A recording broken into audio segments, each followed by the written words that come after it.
Good morning, everyone. Thank you for joining the webinar today. Just to introduce myself, my name is Lewis Staples. I'm the VP of Marketing at StaffCircle. And today's webinar is focused all around the secret sauce to succession planning. Probably wondering what right a VP of Marketing has to talk to a bunch of HR leaders and people professionals about succession planning. So as a caveat, I've had 18 years of people leadership. I've done some things really well. I've done some things not so well. I've been an employee, I've been a leader, and also I've had the opportunity to speak with loads of our customers about what they find is working really well for them, the different things that they are using within our tool, the different strategies they're using outside of our tool. And today's session is all about bringing all of that together and hopefully giving some insights into how within your own organizations you can improve things around employee development. There's a big focus on today around our personal war and vendetta against the 9-box grid. I will be going through some of our own thoughts on a 9-box grid, some of the things that we've heard when we spoke with employees and people professionals about the 9-box grid. And I'll also be showing at the very end a small portion of our actual tool itself. Not as a sales pitch, you don't need to worry. As mentioned, I'm in marketing, but just to show the SuccessCircle element, which is a modernized version of the 9-box grid trademarked by us, and just talking through how organizations are using tools like ours to really revamp their development strategy and their people structure. So we'll make a start and there will be time at the end for some questions. We have had some pre-submitted from attendees as well. So please do feel free to use the Q&A chat at any point.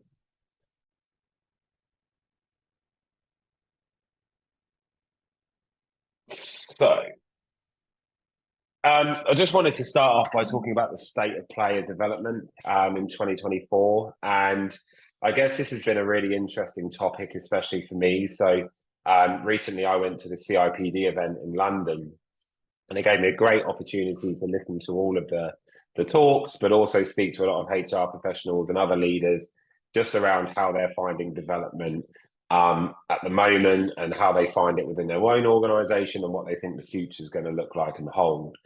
We did a people report last year, really interesting feedback we got. We went out to, I think, around 3,000 HR leaders and got some really useful data. You'll see the big stat. 86% of leaders think that succession planning is an urgent priority, but only 14% believe their organization is doing it well. And a lot of this, I think, is down to not just the organization and their processes, but also down to managing expectations of employees as well. I do think, we are in a time now where employees throughout all businesses have an expectation of progression. It's not like it was potentially 5-10 years ago, where it was a kind of more long drawn out process. There is this constant urge and need for individuals to feel like they're moving forward. People want to be earning money, people want to be getting into management roles, and people want to be feeling like they're valued by their organization and moving forward. And as a result of this, some companies are finding there's a bit of a kind of friction beginning to show. And a lot of this can be down to the processes, and the processes in particular are what we're going to be talking about today, and just how some of them, like the 9-box grid, we'll start that one off early, are quite archaic.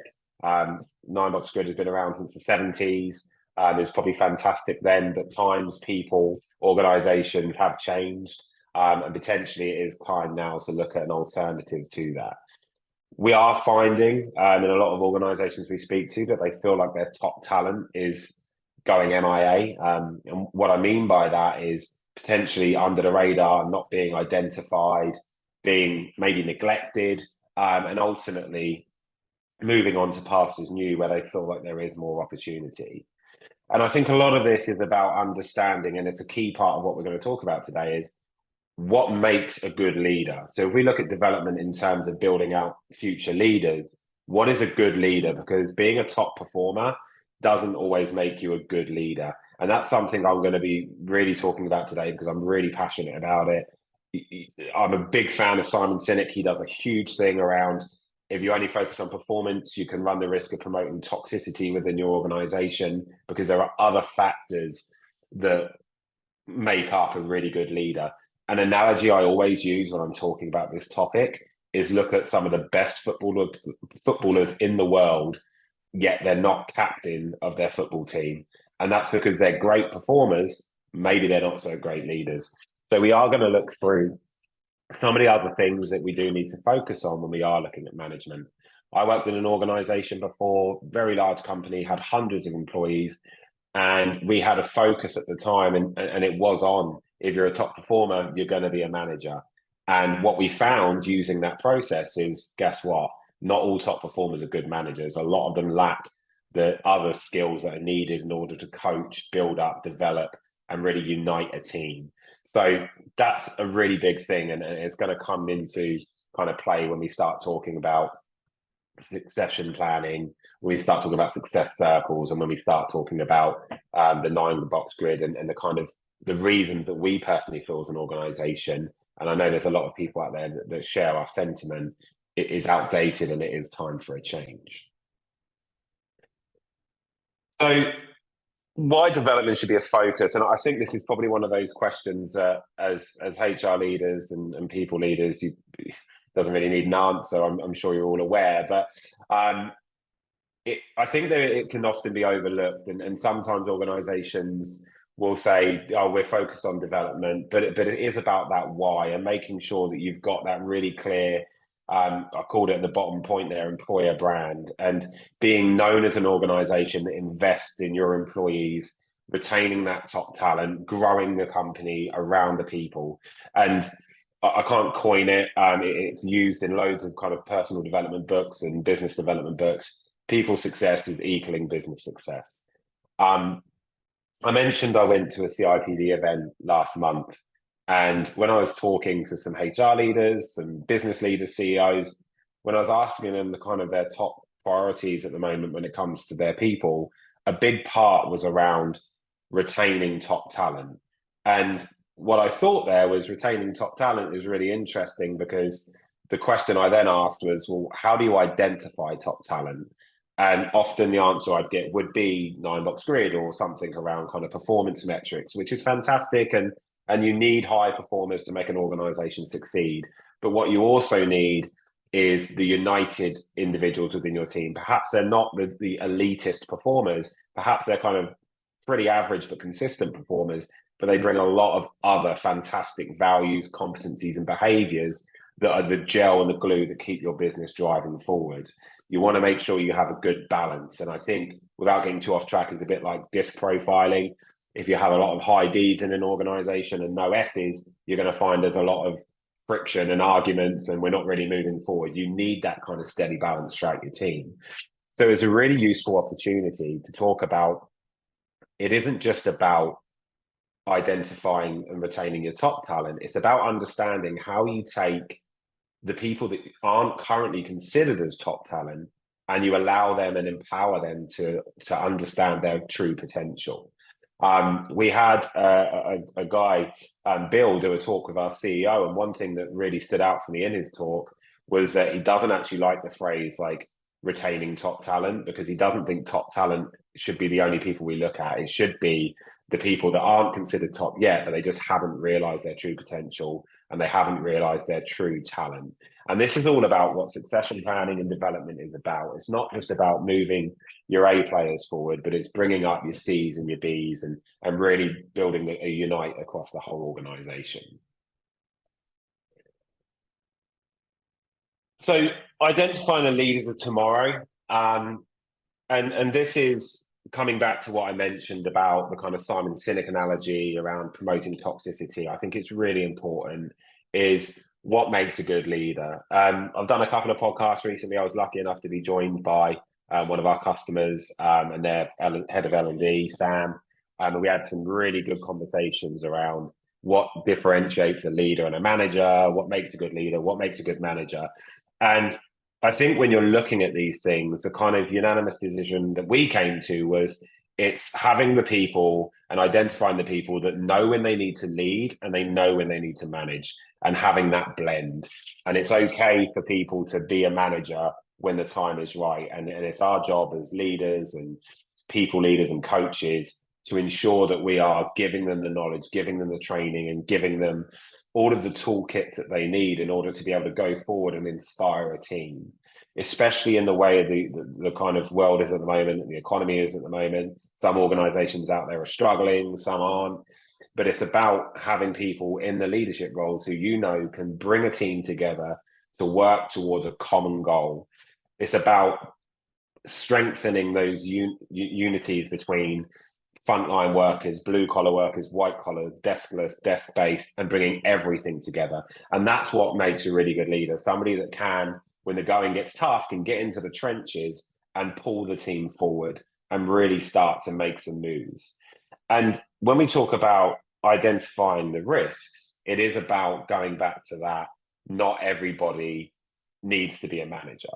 And that's kind of linked into point 3 as well. I mentioned at the very start of this webinar, one of the things that I've definitely come across over the last kind of 5 years, I would say, is there is an expectation from employees that they need to move forward. They need to get promoted. They want to earn more money. They want to get into higher up roles, and they want to achieve all that they can, which is absolutely fine. And of course, it's understandable when you want people to be motivated and you want people to be driven. But the reality is there are only so many management roles. There are only so many leadership roles, and not everybody makes a good leader and makes a good manager. And this is why it's really important when we are building out our career development and our career pathways that we're not giving ourselves as organizations limitations of glass ceilings. We're not making it so that you can only develop by going up. Like, how can we encourage and empower people to sidestep into more suitable roles? How can we create arenas where people can stay within roles that they're in, but have a greater earning potential, a greater sense of self-purpose, they can see their career moving forward. We go back to a couple of slides ago about kind of retaining your top talent and retention. And it does all come down to motivating people and ensuring that individuals can see that their career, their earning opportunities, all of these things are moving forward. As long as they can see that, there is an incentive there for them to drive forward. A lot of our customers have reported seeing that they've improved their retention across the board by around 33% by implementing some of these things. And when we go through that process, we do talk to them about, how do we make sure that you've got a career pathway and a career development plan and all of these things broken out so that you can attract and retain talent. And it comes back to the slide previously about the employer branding and making sure you're known as an organization that will invest in that development. So looking at unboxing the issue and ditching the 9-box grid, and I wanted to get to this slide because it is something I'm really passionate about. And we, again, I've mentioned it a few times already, so I'm conscious, but we went to the CIPD event last month. It was a fantastic event, and all of our kind of narrative and material was around ditching the 9-box grid. 9-box grid is dead. Don't use it anymore. It's ineffective. It's archaic. It's outdated. And you always want to, in marketing, you want to be challenging and you want to kind of stimulate conversation. But obviously there was a bit of hesitance. I was kind of thinking, are we going to end up annoying a few people? Are we going to be kind of way off the mark? And it was kind of overwhelming. I knew that there would be some people out there that agreed with us. It was overwhelming how many people kind of walked past our stand. And look, we're not a huge organization that's got like a big stand giving away free coffees and everything, but people were walking past our stand and genuinely engaging in the conversation because of one banner that said ditch the grid. And when we started talking to some individuals about why they felt that the 9-box grid was no longer suitable, a lot of the things that we got were the same, like the feedback we got, and encouragingly for us, it was the same views as ourselves. And these were things like just at a basic scale, being boxed in. And when I asked what they meant by that, is seeing your name in a box is what does that do for the individual? Because the 9 box grid, when you see yourself in the box, it's not telling you, but this is how you get to this box. It's not telling you, but this is how, you avoid dropping into this box. This box is great. Oh, you're only here, but don't worry, like, because this box is okay, we don't mind this box. You've got all of these different things and these different perceptions, and it can be quite demoralizing for the individual to, they go and see themselves in a box that they personally don't think they are, good in. And another thing that we got was, the bias behind it. And this is something that, to be honest, we hear all the time when we speak to businesses about their kind of performance management processes, the trouble they've had with bias. When you've got, Lewis has got Sarah in his team and he really likes Sarah and they always go to the pub. So he thinks she's great and always marks her really high.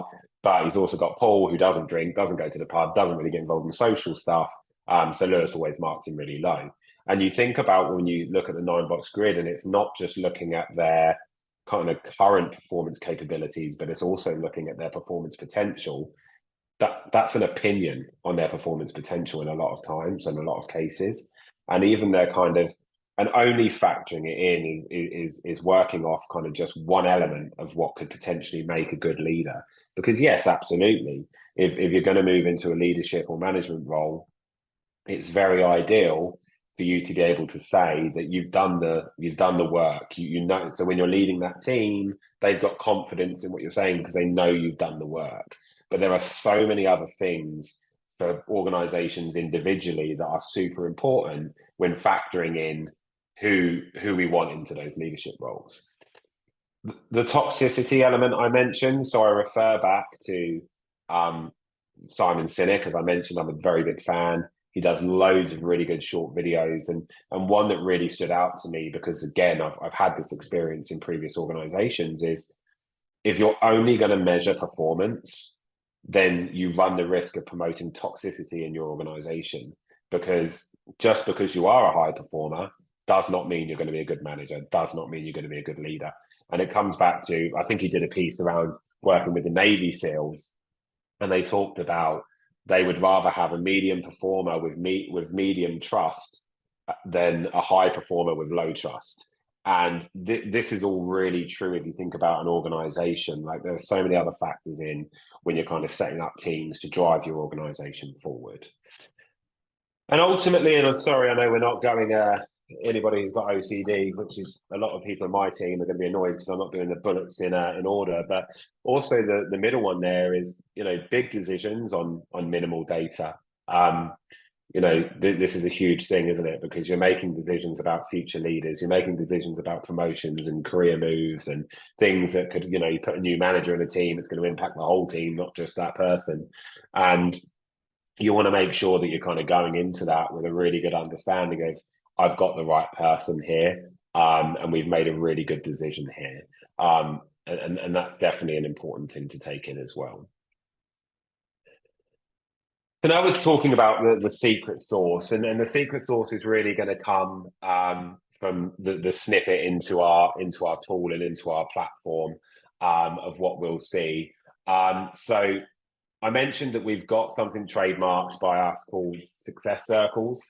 So Success Circles is essentially a modernized version of the 9 box grid, and it moves away from only focusing in on performance. So absolutely, performance plays a part in it.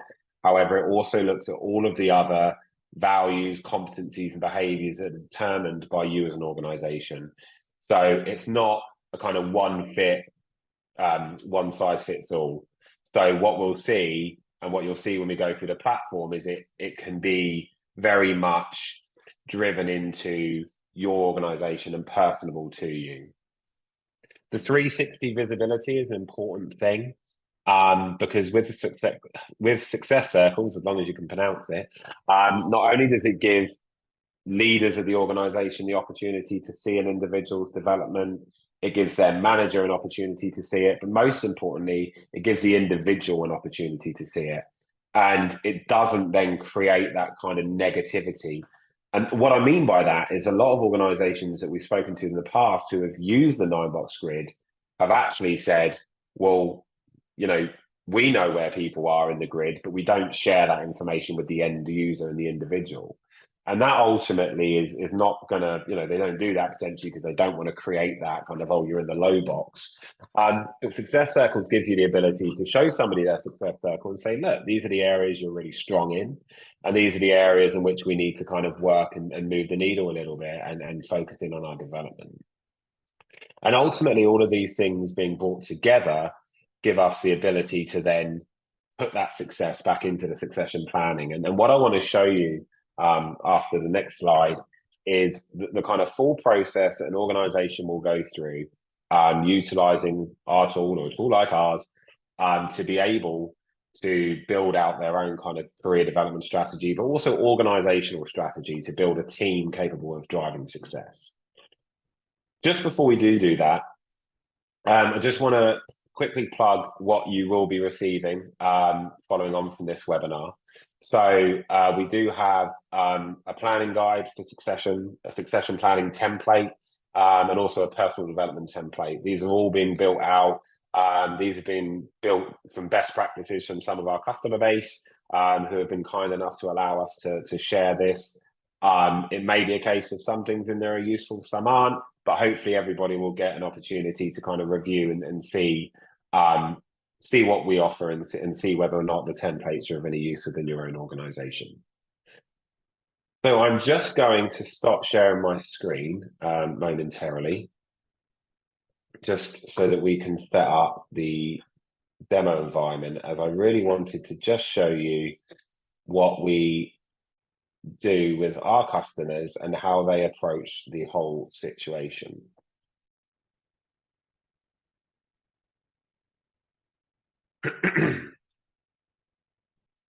Now, naturally, I imagine none of you, potentially all of you, have seen the StaffCircle portal before, so please don't be overwhelmed by anything you see on the screen. There's a lot to it, but I think it's really important to show you this.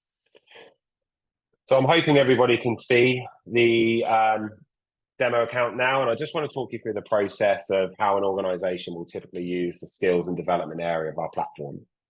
So what we're looking at here is a skills summary dashboard, essentially. So if I can ask everybody to use their imagination, all of the skills you see down the side here are any skills that are needed to make your organization successful. But they'll be all different depending on the type of business you're in, the type of organization you are. And what we then have is a heat map of who we have within the organization at what level. So this is at the very basics and the very start of the kind of organizational development strategy, because where we typically see companies using this is on twofold. One, identifying development opportunities and looking at, okay, who do we have that's nearly at an expert level or whatever you want to call the levels? Who do we have where can we kind of move the needle? Where can we impact the organization the best? But also from working with your talent teams, like where do we have single points of failure within the organization? In this skill in particular, for example, we have one person at expert level, but we have no one else who can even do it. Meaning if that one individual was to leave or move on or whatever, we would be at risk as an organization.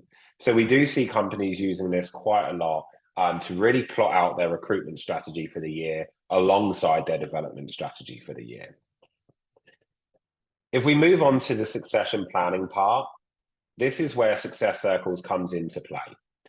So what we're looking at here is a succession planning dashboard for the whole organization. And this gives us as leaders and leadership teams and HR leaders the ability to go, okay, perfect. All of the things up here, and you can have as many as you like, but these are just example ones. These are all competencies and values and behaviors of our organization. These are what matters to us. Some will have performance, some will have, you'll have all different ones depending on the type of organization you're in. We then see all of the individuals we have within the company, the current role they're in, the tenure they're in, and where they sit against these values and competencies. Where this becomes powerful is when you then drop down the filter is this area here. So let's say, for example, we need a new sales director. We're then going to bring up a short list of who do we have within the organization who is a best fit to be our next sales director. So we can see Jennifer Smith here is coming out top. The average is built off a combination of skill gaps alongside the alignment with the company values, performance, behaviors, competencies. And we now can go in with the knowledge that if we wanted to shortlist 2 people, for example, that we could look at Anne-Marie and Jennifer as they're going to be our top 2 potential successful candidates for this role in particular. Where this then goes to a level deeper, because this is just from our perspective, what's happening in the background is Jennifer has her own career development area. So once Jennifer has joined the business, once she's onboarded, once she started finding her feet and is working through the company, she'll build this out with her manager, her line manager. Together, they'll write a career statement, which is focused in on where do we want to go? Where does Jennifer's career go in the next 3-5 years? She can select the role that she wants to move into. If she doesn't want to go to stay in sales, she can pick and sidestep into a different role within the organization. And once she's done that and selected her role, it will then show her the skills that she has and the gaps needed in order to attain that next role and to be ready to be successful in that next role. Where that becomes so powerful is now when I'm in a development meeting with Jennifer as her manager, we're looking at this screen together and we're focusing that development in on the areas that she needs work. So rather than have blanket training programs for everybody where potentially it's not beneficial or it doesn't fit what they're looking to do with their career, we can really zone in and say, okay, Jennifer, we know that on every other aspect of the role you're looking to move into, you're exactly where you need to be. In fact, in one of them, you're actually got skills in the surplus. However, management experience is where we really need to work. So that is going to be the focus of our development. How are we going to do that? Well, how we're going to do that is we're going to build you a personal development plan. Now, this is an objective that is kept separate from all of the organizational objectives. She'll still have her business KPIs. She'll still have the everyday goals that she needs to work on. But this is focused on nothing but her career development. This is an objective key result for anyone who's not aware of how they work.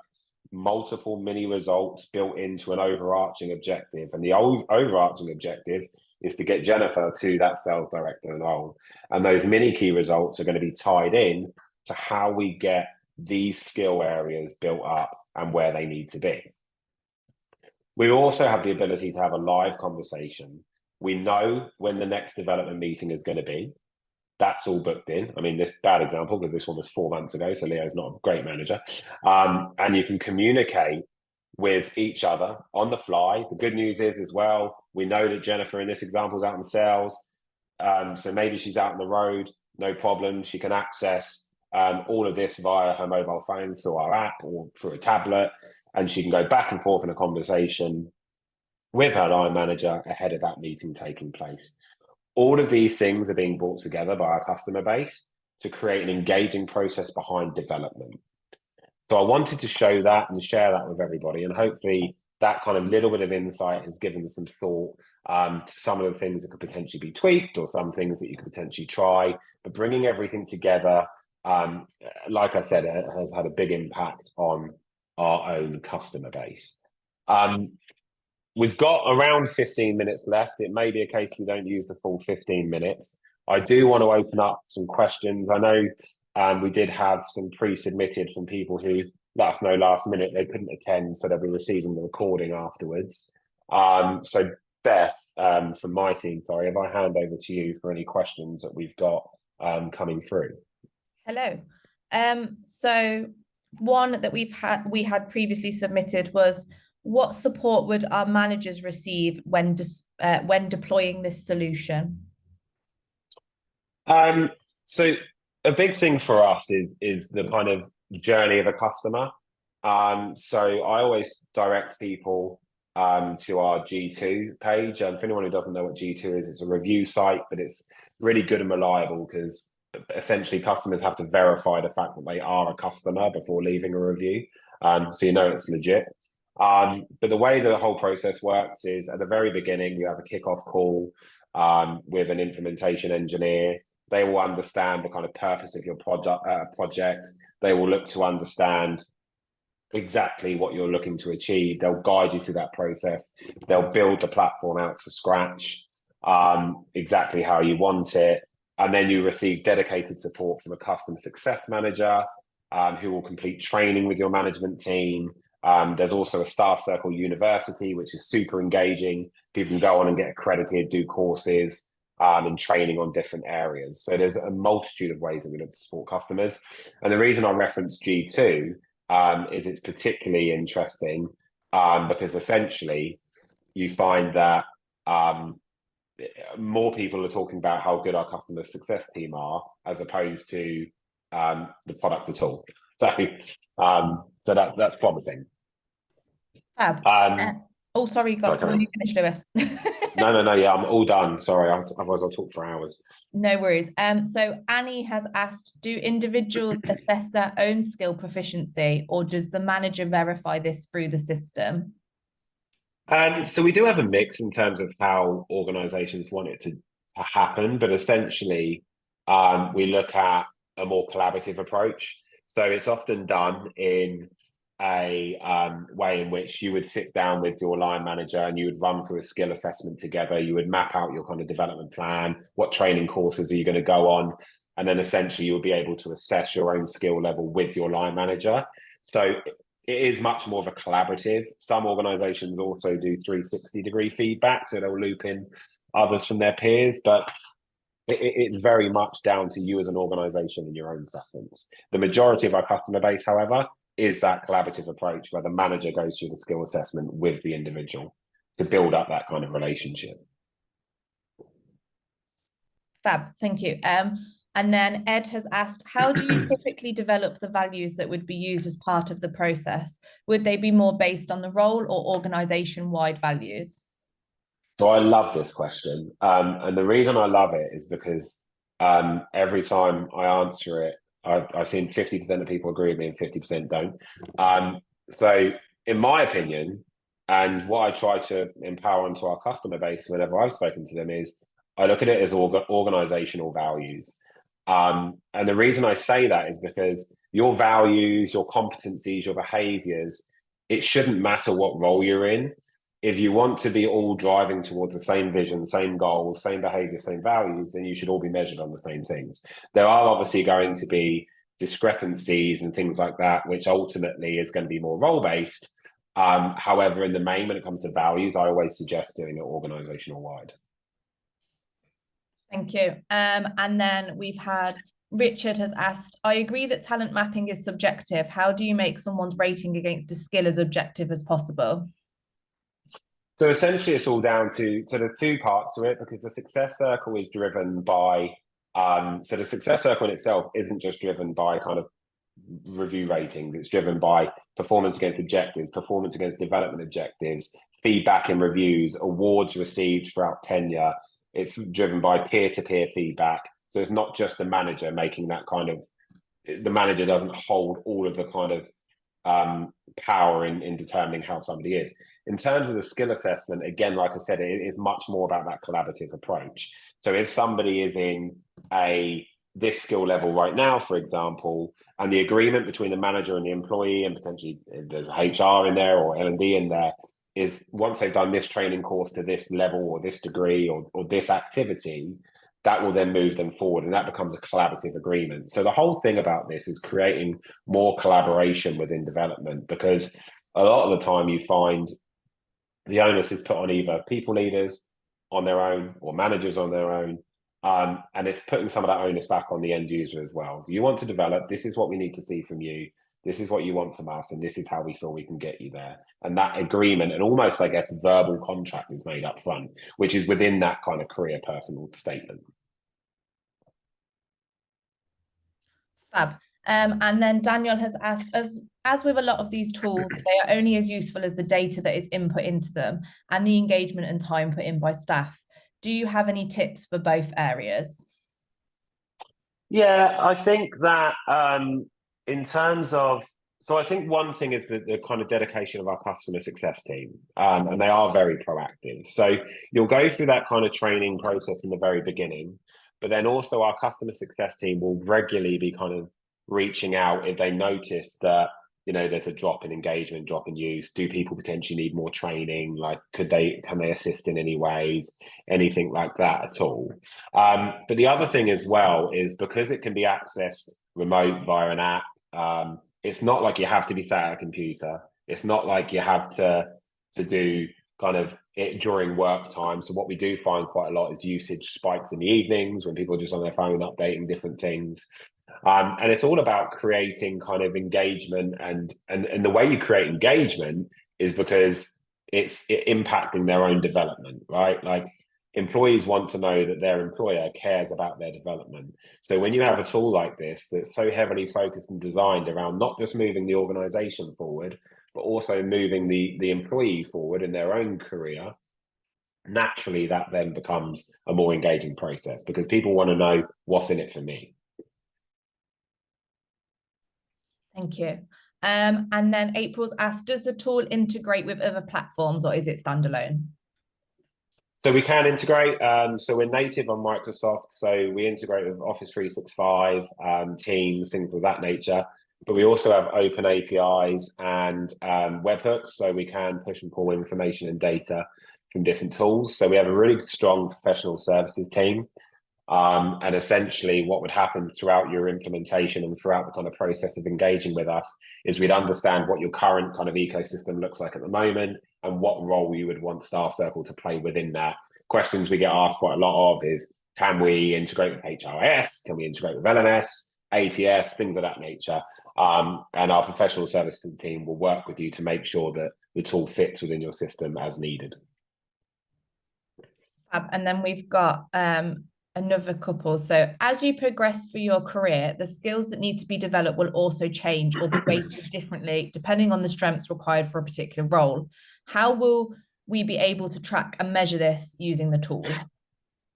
So all of the skills within our tool are measured against the role. So they're not just measured against the person. So essentially, when you build out the roles within our system, you have a set determined, like, these are the skill sets needed, and this is the level of skill needed in order to be successful in this role. So when somebody selects the kind of role that they want to work towards, it will then naturally tell them, based on where they are to where they want to get to, these are the skill sets that you need to work on. So it will naturally move and evolve with the individual's career pathway. So anybody who's kind of looking to go from, and I don't mean this to sound condescending, from level 1 to level 2, for example, will probably have less to do and less to attain than somebody who's looking to go from level 5 to level 6, as an example. Thanks, Lewis. We have a mixed employee base with many colleagues in field-based blue-collar roles. How do you cater for remote workers?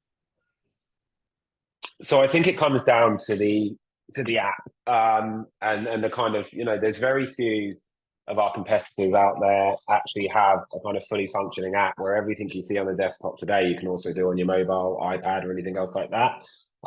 Also, that coupled with the fact that it's not uncommon for us to work with organizations where not everybody has a company email. It doesn't matter. They can just use their mobile phone or personal email. That's absolutely fine. And, I would say a large portion of our customer base is very much about disconnected workforces. So where we see some real traction and where we make some massive improvements is organizations are of a makeup where either they've got frontline and desk-based, or multi-site organizations where they're starting to notice silos operating. Our platform is a really good tool to be able to bring things together and start creating a kind of more aligned culture. Thank you. And I think we've just probably got time for maybe one more. So we are currently in the market for a tool like this and looking at some providers, curious to what you encourage businesses to consider when investing in HR tech. I think it's an interesting one. I think I would always consider what are you looking for the tool to do, right? So when you speak with an organization, it's really important that, and we see a lot of this, and we often encourage people, ironically, because we talk about digitalizing things, but use Excel, right? And literally list out, what is it I need a system to do? What are the top priorities? It's a bit like buying a house. What are the must-haves? What are the nice-to-haves? And what are they're there. And make sure that when you are evaluating these tools and these systems, that it ticks all of those boxes. The previous question about frontline and desk-based workers, if you're in that sort of organization, is the tool that you're potentially going to be investing in, does it kind of does it benefit both of those? Are you going to create a divide? Is it something that only half your workforce can use, because that could create some issues and you don't want to kind of be doing that? And is it going to add value to your organization? Also, back to one of the other questions, is how does it then complement your wider technology stack? So a big thing that we have when we have conversations with LMS providers is it can be very difficult at times to measure the impact of an LMS tool, because people will go on there, they'll do the training courses, they'll complete the training courses, but then what? And that can happen in a lot of cases. Whereas ours kind of plugs that, because they can go onto their LMS and they can do the courses, but then the measure is their career movement within our platform. The measure is the development objective that's being updated in our platform, and the measure is somebody's career growing and moving forward. And I would say those are the things. And then the final bit, and I mentioned it before, is utilize tools like G2, because this isn't going to be breaking news. Every salesperson will tell you their tool's the best. I've been guilty of it in the past when I was in sales. G2 is verified by actual customers. It's a fantastic website. Always check out G2 for the reviews and get some genuine customer feedback as well. Fab, thanks, Liz. That's all the questions that we have today, and we're about on time as well. So lovely. Look at that. Perfect. Well, look, I just want to thank everybody for joining today. Really appreciate it. So as mentioned, there will be some things that are sent over following on from this meeting. If anybody would like a more kind of deep dive personal demo to understand how the platform could potentially adhere to your organization and things of that nature, please do feel free to reach out. And if anyone does have any other questions after this, you can find me on LinkedIn. More than happy to connect and love to have a chat around anything to do with people development. But other than that, thank you very much to everyone, and hope everybody has a fantastic end to the week, enjoys the sunshine, and a great weekend.